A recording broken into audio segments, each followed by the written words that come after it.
Good afternoon, sir. Thank you very much for giving me an opportunity for such a wonderful program. What a wonderful knowledge gaining platform. Actually, the topic which I have selected today, I mean, it's a very big topic. Maybe it will take more than 2 hours. But seeing the lunch hour talk, we will try to finish it up within the allotted time, 35 to 40 minutes. The topic today for a discussion is the hydrocarbon processing future issue and challenges. As you know that when you talk about the Ahmedabad field and all other fields also, that this field is producing from the last 35 to 36 years. Most of the fields are in the secondary recovery stages. And now today and tomorrow also, there will be a demand for an enhanced oil recovery. And the oil which is producing at the surface having a lot of asphaltene, resin and wax content. So managing at the surface, it is a great problem today, and in future it will be much more what we are expecting today. So the processing of the hydrocarbon, what are the challenges we face, and what are the remedial measures we have to take, that part we will discuss today. So as you all know that our Ahmedabad field is divided into the three major areas, 1, 2, 3 and 4. Area 1 covers all these fields, majorly is Kalol field. Area 2, Navagaon, Nanded. Area 3, Jalora, Sanand, South Kadi, and Area 4 is Limodra and Kamij. If you see the status and of the total producing wells, gas producing, and the production posting, the total non-flowing inventory is 623 wells. And the fixed inventory is 507 and others non-flowing is 116. So these are the area of the concern. Why these non-flowing wells may be due to the tubular endless communications, seizing of the self flow due to high water cut and stuck up of the SRPs also. So we need to focus on that. And apart from that, there are certain other wells which are having a lot of wax and asphaltene content in that. So we are unable to produce from these wells. So we will have to focus on these areas. About the infrastructure, we will discuss that installation. We have a 33 GGS presently and EPS 4, GCP 5, GCP 3, effluent treatment plant 5, and CTF 3, and water injection 13. This is a brief infrastructure. Now here you see that the field and what are the setup of the flowing wells, non-flowing wells, and production. The Kalol area is having a 287 flowing wells and non-flowing is around 199. This is data maybe after defer. This is a data which I have taken in the month of August. So in the start of the August. So maybe it is less than this or more, I don't know. And all production is this. So we have to focus on this area, whether we should go for a secondary or we can plan for a tertiary recovery EOR stages. That stage has come in particularly this area. That part we will discuss later on. Area 1, we see that area 1, the production rate is this and water cut is 57% and increasing day by day. In area 3 also, it has already reached to the 86%. So when there is an increase in the water cut and decrease in the oil, it means that the mobile oil becomes less in the passage. So you need to implement some advanced technology that we are doing it here in enhanced oil recovery. That is a very wide topic. Enhanced oil recovery that we will take later on. But before going further, I just focus on that. What are the majorly three recovery process? One is primary recovery process, where the production of the hydrocarbons under the natural drying mechanism present in the reservoir. When the oil comes through its natural energy, like fluid rock expansion, solution gas drive, gravity drainage, and influx of water from the aquifers. That phase has gone now. Only few wells, 92 wells, that are flowing self-flow. Others are on the artificial lifts. In secondary recovery, when there is a depletion in the natural energy drive, then the phase comes under the secondary recovery stage. They are doing the water injection, that is under secondary recovery stage. And even when you are injecting polymer to increase the recovery, that is also considered in the secondary recovery, or we say that it is IUR, improved oil recovery. While in other areas where we are applying the EOR, both the phases has gone down, the tertiary stage has reached. The oil which is trapped to the rock surfaces, उसको आपको mobile करना है. And how you can mobile it? By injecting certain chemicals in that to reduce the interfacial tension, जिसकी वजह से आपका हमारा oil trapped है आपका रॉक सरफेसेस में. To demobilize this oil and by injecting the solution ASP, alkali, surfactant and polymer, this this forms the high macro emulsions, and these macro emulsions, when you treat with the water with the polymer, it increases the viscosity, reduces the mobility contrast, and ultimately reduces the fingering effect of that, thereby it enhances the oil recovery. So this is a mechanism of the ASP. Now let us come on the business, today's topic, the process overview. What is the process? How the oil flows from the GGS to the refineries, and what are the technical issues in that, and how to mitigate these problems.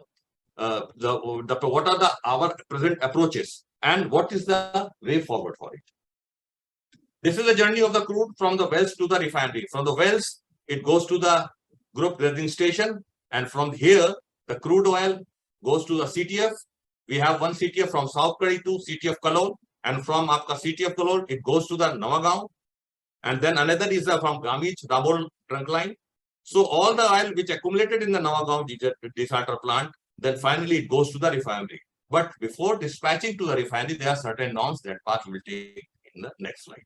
Gas goes to the consumer, and then some certain gas is used for the internal use. An effluent used for a effluent treatment, ETP. This is a complete overview of a Limbodra GGS. This is the group's header. यहाँ से हमारा तेल आता है. It goes to the bath heater. जो भी oil आता है, it has a temperature about 35 to 36 degrees centigrade. इसको बाथ हीटर में हम इसको ट्रीट करते हैं to a 65 to 70 degree centigrade temperature, जिससे emulsion break होता है, and it goes into the group separator, and from group separator gas goes directly here through the scrubber, जहाँ पे जो भी moisture होगी वो आपका उसमें absorb हो जाएगा, and the oil goes to the heater treaters, and from heater treaters यहाँ पे oil और water separation हो जाएगा. Water goes to the effluent pit, and the oil goes to the oil tanks. This is a release header. जब pressure built up हो जाता है, then आपका उसको डाइवर्ट कर देते हैं ग्रुप हेडर को हम रिलीज हेडर्स में, और फिर हम उसको फाइनली बाथ हीटर से, ग्रुप सेपरेटर से, स्क्रबर्स होते हुए हम आगे चले आते हैं. Another is a test header. Test header में जिसका हमें आपका इंजेक्शन, आपका कितना फ्लो रेट है, क्या उसको हमें देखना होता है. Then that oil is connected with the test header, और then finally with the test separator, and in the same process. Same process. ठीक है, मैं अभी हिंदी में ही बोलता हूँ. ओके, ये हमारा आपका हॉरिजेंटल हीटर टीटर है कि हमारा जब ऑयल आता है हीटर टीटर में, तो सेपरेट कैसे होता है. सेपरेट में हमारे यहाँ पे एक इग्निशन ट्यूब होती है, जहां पे हम उसको हीट करते हैं, उसका टेम्परेचर बिल्टअप करते हैं, और ऑयल और वाटर में एक सेपरेशन हो जाता है. वाटर हमारा फ्री वाटर बाहर निकल जाता है, और ऑयल इमल्शन अगेन दूसरे चैम्बर में चले जाता है, जहां पे कैथोड एनोड्स होते हैं, इलेक्ट्रोलाइटिक कंडक्शंस होते हैं. H प्लस OH प्लस दोनों मिलके वाटर बनाते हैं. वाटर फाइनली आगे निकल जाता है, और ऑयल जो होता है जिसमें 5-6% करीब हमारा वाटर रह जाता है, associated water, it goes to the desalter plant. तो ये एक आपका एक स्कीमेटिक डायग्राम है हीटर टीटर्स का. दिस सेम प्रोसेस जो हमने अभी आपको पहले की स्लाइड में दिखाया था. Crude oil through tankers and through pipelines it goes to the GGS. From GGS it goes to the यहाँ पे सेपरेटर से GCS में gas collecting station, then it goes to the gas compressing plant, and then finally compress gas कुछ sales के लिए, कुछ हमारे internal use के लिए. क्रूड ऑयल है, इट गोज टू CTF. जो हमारे CTF है वहां से डिसॉल्टर में जाते हैं, और डिसॉल्टर से हमें आपका डिमल्सिफिकेशन होता है इसका, and then it goes to the refinery. Finally जो पानी होता है एफ्लुएंट, वो आपका ETP में जाता है, एफ्लुएंट ट्रीटमेंट प्लांट में. वहां पे हमें ट्रीटमेंट करना होता है, एंड देन आपका वाटर इंजेक्शन प्लांट में जाता है फाइनली वाटर इंजेक्शन के लिए. ETP का पूरी फंक्शनिंग आगे हम आपका थोड़ा सा डिस्कस करेंगे. Now what are the challenges? Challenges is the treatment of the effluent, effective effluent management.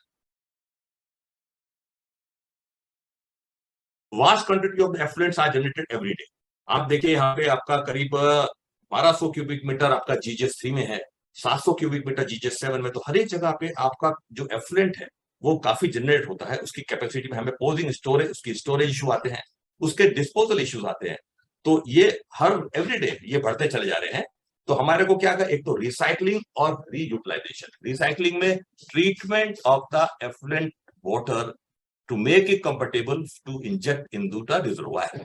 उसके कुछ सर्टेन पैरामीटर्स हैं, उसके हिसाब से हमें ईटीपी में आपका उसको ट्रीटमेंट करना पड़ता है। फाइनली जब वाटर इंजेक्शन में आता है वहां पे कुछ केमिकल डोजिंग करनी पड़ती है, और केमिकल डोजिंग करने के बाद फाइनली हम इंजेक्ट करते हैं आपका उसको वेलेट में।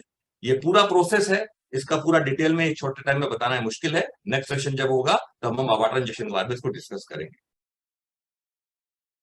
क्वालिटी इनरिचमेंट डेफिनेटली आपका उसके हमें आपका हम उसके अंदर ऑयल एंड ग्रीस कंटेंट बहुत होता है, करीब 300 से 400 पीपीएम होता है। इतना अगर आप वाटर को इंजेक्ट करेंगे आपका किसी भी आपका वेल में, तो उसका वो रिजर्वायर डैमेज करेगा, उसकी परमेबिलिटी रिड्यूस करेगा, अल्टीमेटली आप इंजेक्ट कर नहीं पाएंगे, इंजेक्शन प्रेशर शूट अप कर जाए। तो आपको उसके लिए पहले ट्रीट करना पड़ेगा। ऑयल एंड गैस जो नॉर्म्स है हमारी should be less then 10 ppm, उतना हमें करना होगा। हमें आपका उसकी टर्बिडिटी और टीसीएस फैक्टर को कंट्रोल करना होगा, और उसके बाद में हमें उसको इंजेक्ट करना है। तो quality enrichment is also very important. Now what are the challenges?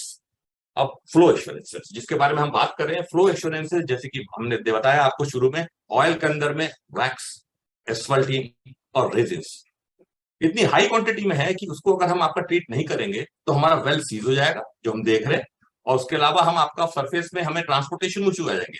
अब ये वेल्स में आपका क्रूड ऑयल, दूसरा पाइपलाइंस, इसके थ्रू हमारा फ्लो होता है।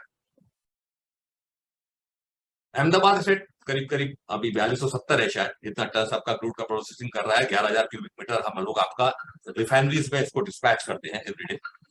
वैक्सी है नेचर में, और इसमें रेजिन्स एस्पार्टिन्स है, जिसकी वजह से फ्लो उसके प्रॉब्लम्स आ रहे हैं, अदर कॉम्प्लिकेशंस है ऑपरेशंस के। मेनली आपका जो इश्यूज आ रहे हैं वो हमारे गामीज, वोटसल, विराज के एरिया में आ रहे हैं, due to presence of the very high wax content. Wax content बहुत ज्यादा है, तो जितना वैक्स कंटेंट होगा तो हमें प्रॉपरली कस्टमाइज करना पड़ेगा उस ऑयल के हिसाब से वैक्स डिस्पर्सेंट, जो अभी तक हम आपका इस चीज को आइडेंटिफाई नहीं कर पाए हैं। हम लोग आपका ऑर्गेनिक सॉल्वेंट जाइलिन या नेफ्था का हम ट्रीटमेंट दे रहे हैं, लेकिन उससे हमारे पे आपका परमानेंट सोल्यूशन उसका भी नहीं मिल रहा है, उसका मैं डिस्कस आगे करूंगा। और विंटर्स में बेसिकली आपका जहां पे टेम्परेचर हमारा कम हो जाता है, तो वहां पे हमारे को इसके प्रॉब्लम और बढ़ जाती है। अगर मैं यहाँ पे देखूं क्रूड ऑयल की डिफरेंट कैरेक्टरिस्टिक्स एरिया, चारों एरिया में आप देखें, यहाँ पे विराज के एरिया में 4.24 टू 27 है। 4 पॉइंट के बारे में आपको शायद पता भी होगा, अगर नहीं पता है तो बता देता हूं कि आपका it is that temperature at which the oil gets freezed. तो हमारा मकसद क्या होता है कि हम जो ट्रीटमेंट डिजाइन करते हैं कि हमें पीपीटी डालते हैं, उसके पोर पॉइंट डिप्रेशन डालते हैं, जिससे क्या है कि इसका पोर पॉइंट रिड्यूस हो जाए और काफी मिनिमम टेम्परेचर तक भी आपका वो सीज ना करे। अगर वो सीज कर जाएगा तो हमारी आपका फ्लूइडिटी आपका डिक्रीज कर जाएगी, तो अल्टीमेटली हम आपका उसकी रिकवरी नहीं ले सकते और हमें सर्फेस प्रॉब्लम आएगी। तो एक तो हम डिजाइनिंग में आपका पीपीटी डालते हैं to control the pour point. Another is wax. Wax आप देखिए 28 टू 30% इन वर्सल एरिया, जलोरा, वामज, विराज, इन सब एरिया में आपका वैक्स कंटेंट बहुत ज्यादा है। तो हमने अभी तक कोई सुटेबल आपका वैक्स डिस्पर्सेंट को आइडेंटिफाई नहीं किया है। Now the need of today is that to identify the end which is applicable for the different oils. विराज का ऑयल की कैरेक्टरिस्टिक डिफरेंट है, वहां पे वैक्स डिस्पर्सेंट डिफरेंट होगा, आपका कलोन के एरिया की डिफरेंट होगा, तो हमें उसको कस्टमाइज करके हमें वैक्स डिस्पर्सेंट, क्योंकि वैक्स दिन पे दिन बढ़ता जाता है, resin content and asphaltene content. Presence of wax along with the resin asphaltene leading to flow assurance problems, जो आपको बताया। Observed huge difficulty in flow assurance, जो विराज यहाँ पे, चूंकि यहाँ पे क्या है वैक्स कंटेंट ज्यादा है, यहाँ पे पोर पॉइंट भी आपका काफी हाई है, तो आपको एक suitable pour point depression and suitable wax dispersion चाहिए अगर फ्लो एश्योरेंस को आपको अरेस्ट करना है इसकी डिफिकल्टी को।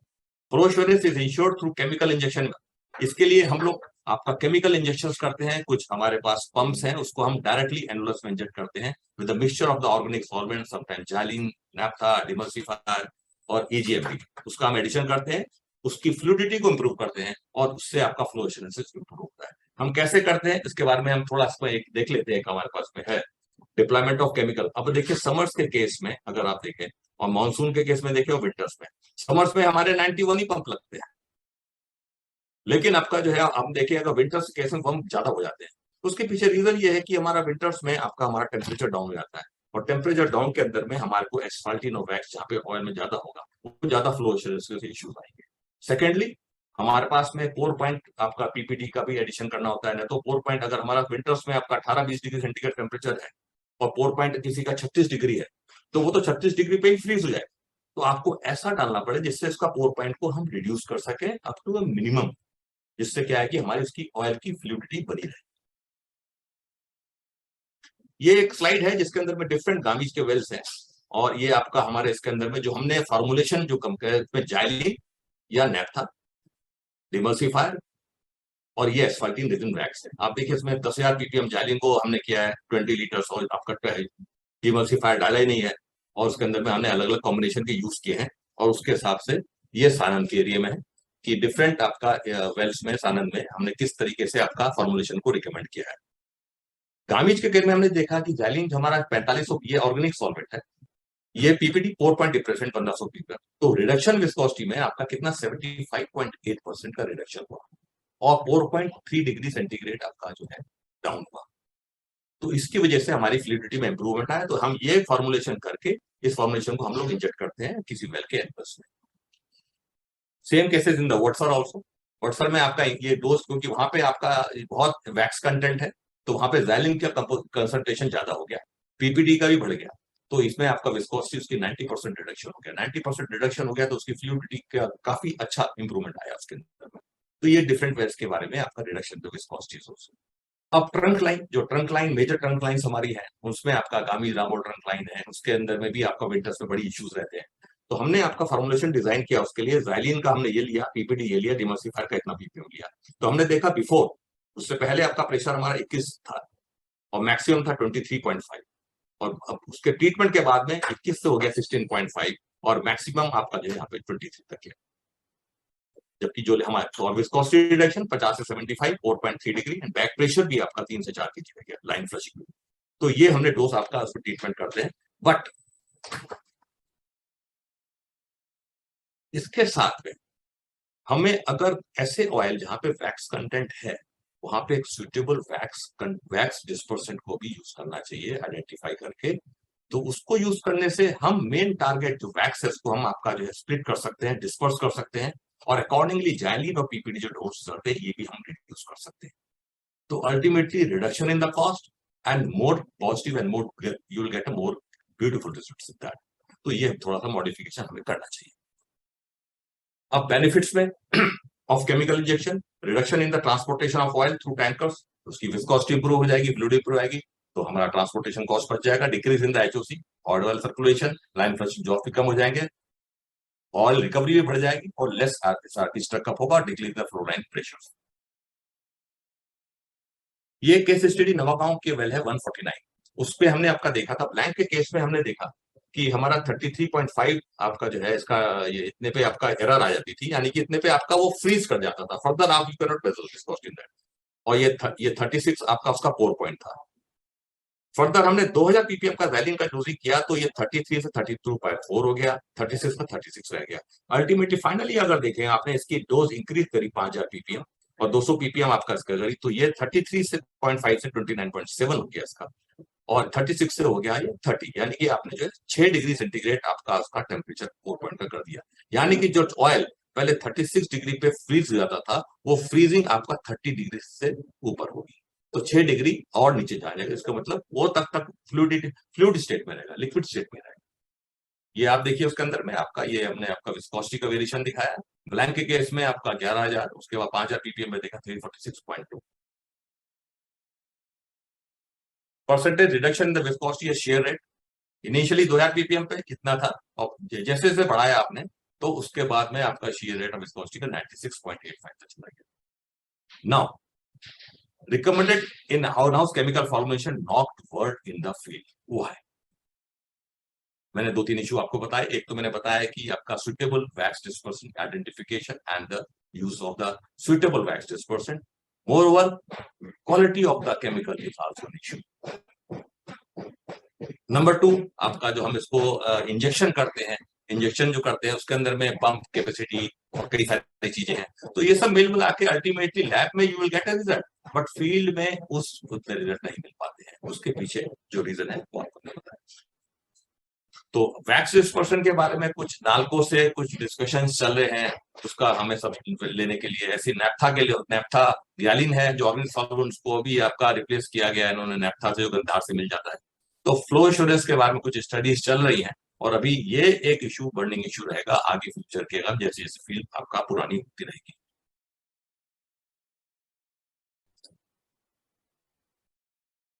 इसको डाउन करना चाहिए। Meeting refinery norms. अब जो भी ऑयल ये ऊपर आ रहा है तो नहीं, जो भी ऑयल आ रहा है ये रिफाइनरीज में जाता है, तो एज इट इज आप रिफाइनरी में उसको नहीं बेच सकते। You need to treat the oil before dispatching to the refineries. अभी नवागांव में you are getting oil from the Mehsana also, you are getting oil from the Ahmedabad different fields also. So variety of the crude is coming to the Navagaon. Now you need to treat that oil so that the water content जो उसका है it should be less than 0.2%. P as bottom sediments and water it should be less than 2%. इससे ज्यादा होगा तो आपका refinery लेगा। And organic chloride जो है उसका भी it should be less than, जाने रहा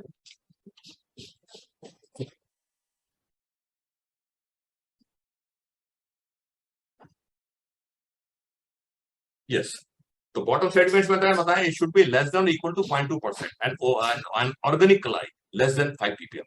अगर क्लोराइड ज्यादा होगा तो अल्टीमेटली आपका वो कोरोजन के इफेक्ट्स आने शुरू हो जाएंगे, और ये होगा 0.2 से ज्यादा होगा तो रिफाइनरी उसको एक्सेप्ट नहीं करती है, ये उसके लिए ह्यूज पेनल्टीज है। तो हमें ये पैरामीटर मेंटेन करने के लिए जो नवागांव में डिसल्टर प्लांट है, उस डिसल्टर प्लांट पे जो हमारे आपका सीटीएफ से जो ऑयल जाता है या महसाना से जो आता है उसके अंदर में 5 और मोर देन 5% वाटर कंटेंट रहते हैं, तो उसको भी हमें फर्दर ट्रीट करना पड़ता है, क्योंकि उसमें टेम्परेचर जो हमारे डिसॉल्टर प्लांट में temperature it goes up to 95 degree centigrade, वहां पे हम ट्रीट करके उसके अंदर में जो एसोसिएटेड वाटर है उसको भी और रिड्यूस करते हैं टेम्परेचर देके डिफरेंट चैम्बर्स में, जो मैंने आपको हीटर टीटर का एक डायग्राम दिखाया था शुरू, और अकॉर्डिंगली हम वाटर कट कम करके फाइनली स्टोर करके हम डिस्पैच करते हैं to the refineries.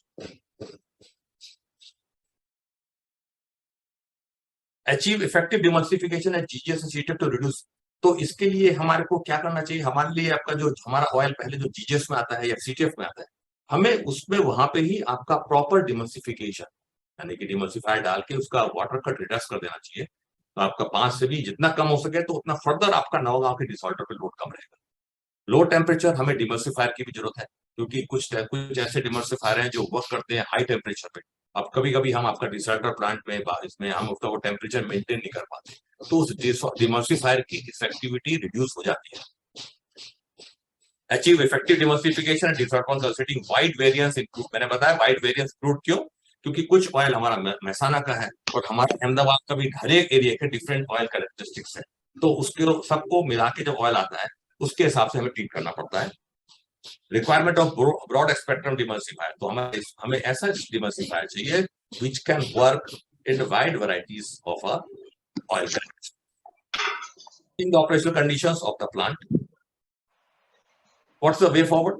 Exploring the possibility of the introducing new broad spectrum demulsifier for desalter plant और इंडस्ट्री एकेडमी इंटरेक्शन, बिकॉज अभी ऐसे बहुत सारे वेंडर्स हैं, बहुत सारी स्टडीज डिफरेंट आपका इंस्टीट्यूशंस में चल रहे हैं, उनसे इंटरेक्शन करके अपने क्रूड स्पेसिफिक आपका जो भी केमिकल्स है उसको कस्टमाइज करना चाहिए, वो प्रोबेबिलिटी को आपका एक्सप्लोर करना चाहिए। एक IISM धनबाद से कुछ प्रोसेस चल रहा है, अभी लेटेस्ट अपडेट मेरे पास में नहीं है, but that study is still going on. Now another जो चैलेंजेस इज H2S मिटिगेशन।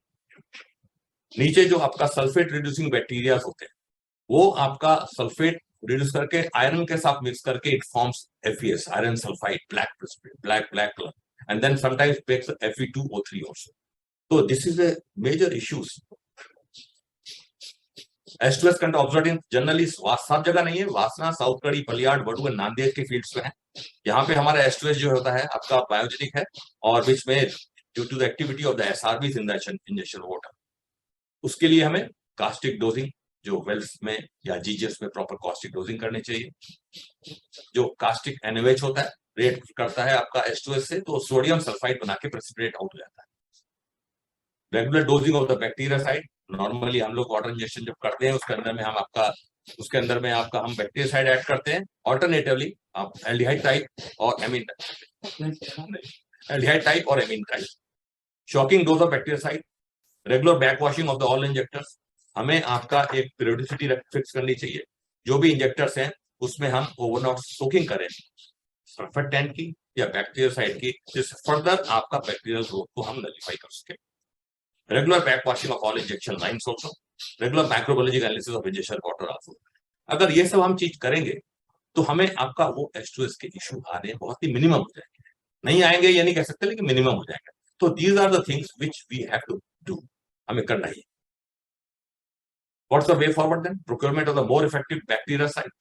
हम लोग पास में जो इफेक्टिव एल्डिहाइड एमीन टाइप के हैं और बेटर क्वालिटी के क्या हो सकते हैं, जैसे ग्लूटाल्डिहाइड THPS, इसकी कुछ स्टडी आईआरएस में चल रही थी, अगर वो आ जाते हैं तो शायद और इफेक्टिव हो जाएंगे।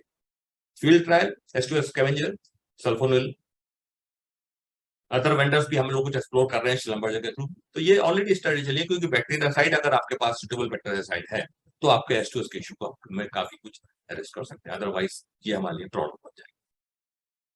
Maintaining pipeline integrity, corrosion and scale control in pipelines. Pipelines में जो हमारे करोजन्स होते हैं उसको कंट्रोल करने के लिए monitoring and assessment the health of the old and ageing pipeline. पुरानी पाइपलाइंस हो गई है काफी, उसमें आपका करोजन्स हो गए, कहीं कहीं पे पंचर्स हो गए, तो कोई ऐसा हम एक्सीडेंट को आपका इनवाइट ना करें।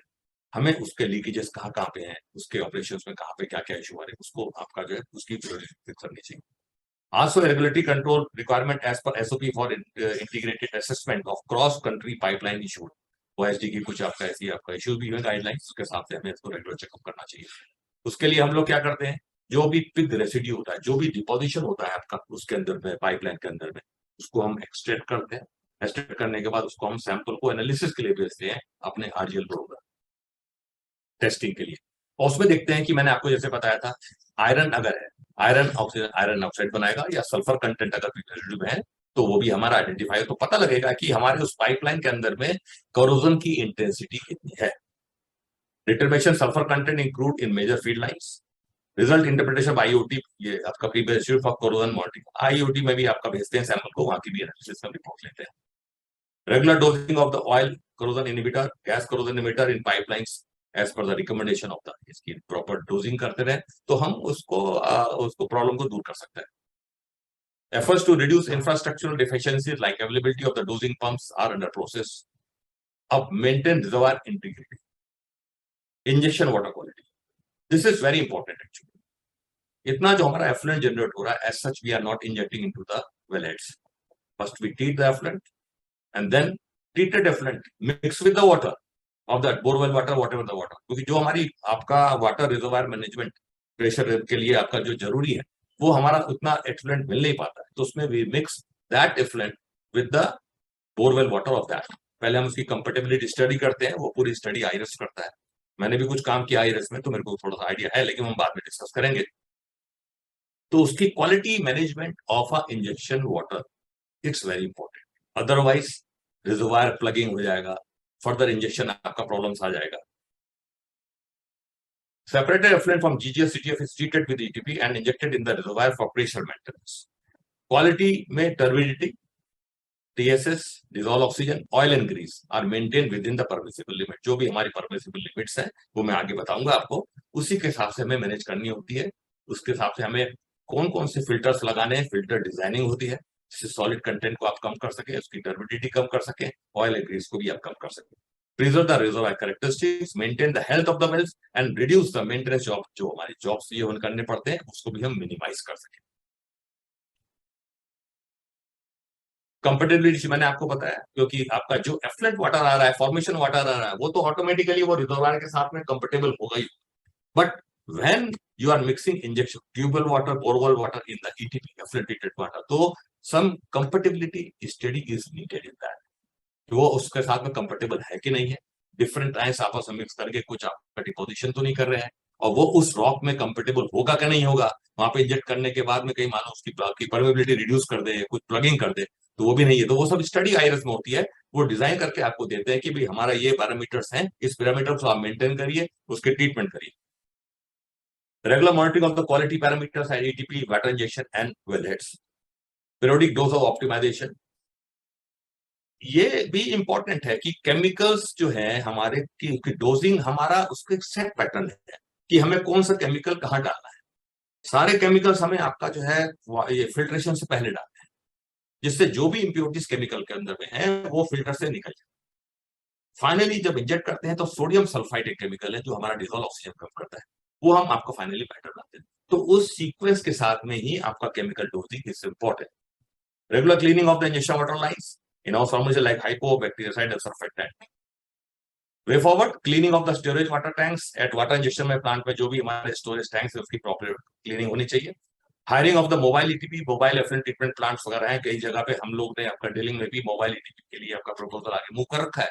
जो भी हमारा ड्रिल वेस्ट वाटर है उसको हम कैसे रीयूज कर सके, आरओ प्लांट के साथ में है वो हमारा मोबाइल ईटीपी, तो उसको हम पानी को भी, क्योंकि ग्राउंड वाटर को यूज करना इससे क्राइम है। हमारा गुजरात के अंदर में ग्राउंड टेबल नीचे जा रही है, वाटर टेबल, तो हमें जो भी पानी है उसको हम कैसे रियूज कर सके उसकी पॉसिबिलिटी हमें एक्सप्लोर करनी चाहिए। Possibility cleaning of the water injection lines, आपका वाटर इंजेक्शन लाइंस भी इतनी पुरानी हो गई है, काफी करोडेड हो गई है, तो एक दो वेंडर्स ने कुछ केमिकल के साथ में उसमें आपका डोजिंग करने की कोशिश करी जिससे उसमें स्केलिंग या करोजन कुछ कम हो जाए। वो स्टडी भी कुछ हुई है, अभी फाइनली स्टेज में क्या है मुझे डिटेल में पता नहीं है इसके बारे में ना। हमने बोला था कि हमारे को वाटर इंजेक्शन क्वालिटी की कुछ स्टैंडर्ड पैरामीटर्स, मेजर आप इस टर्बिडिटी, टर्बिडिटी हमारी वैल्यू स्टैंडर्ड इतनी होनी चाहिए।